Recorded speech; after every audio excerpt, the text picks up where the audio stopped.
بسم اللہ الرحمن الرحیم۔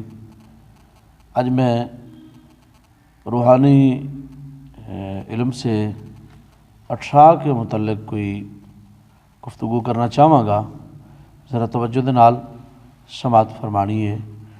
کچھ ساڑیاں بہناں اس طرح ہوندیاں نے کہ انہوں نے اٹھرا دی مرض ہوندی ہے۔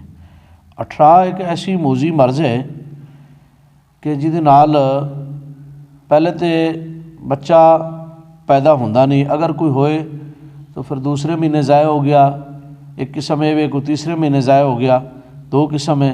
اور اسی طریقے دے نال کچھ بچے اس طرح ہوندے نے کہ 10ویں مہینے دی شروعات پیدا ہو کے یعنی 2-4 دن تک زندہ رہے اور اس تو بعد بچے فوت ہو گیا۔ اس طرح دی صورت حال پیدا ہو جاندی، یعنی ایک اٹھرا دی مرض ہے۔ اور اس اٹھرا دی مرض نو روحانی علم دے نال اساں کس طرح کور کرنا ہے؟ قرآن پاک شفا ہے۔ اللہ پاک نے قرآن حکیم دے وچ فرمایا کہ وَنُنَزِّلُ مِنَ الْقُرْآنِ مَا هُوَ شِفَاءٌ وَرَحْمَةٌ لِّلْمُؤْمِنِينَ کہ مومنہ واسطے سا قرآن پاک نو شفا بنا کے بھیجیا ہے، مومنہ واسطے سا رحمت بنا کے بھیجیا ہے۔ تو اگر مومنہ واسطے ساڈا ایمان ہے، شفا بھی ہے، رحمت بھی ہے، تو قرآن پاک دے تے اگر عمل کیتا جائے تو ہر مرض دا علاج قرآن حکیم دے اندر موجود ہے۔ لہٰذا اسی ایک بوتل پانی دی لینی ہے، ایک بوتل پانی دی لے کے اس نو سامنے رکھنا ہے۔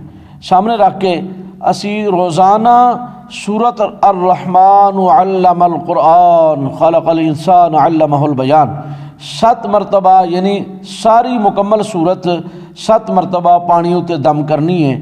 روزانہ وہ پانی اسی طریقے دے نال دے وچوں پیندے جانا ہے، اور ہر رات عشاء دی نماز تو بعد اس نو دم کرنا ہے۔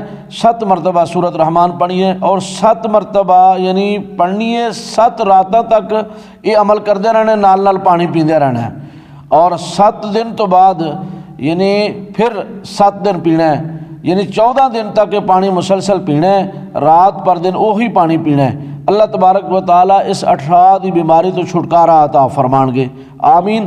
اگر کسی میری بہن نو اے عمل کرنا نہ آ سکے تو ساڈا نمبر ہے، مزید لکھ لینا ہے 0301 754 90 67۔ اللہ عمل دی توفیق عطا فرمائے۔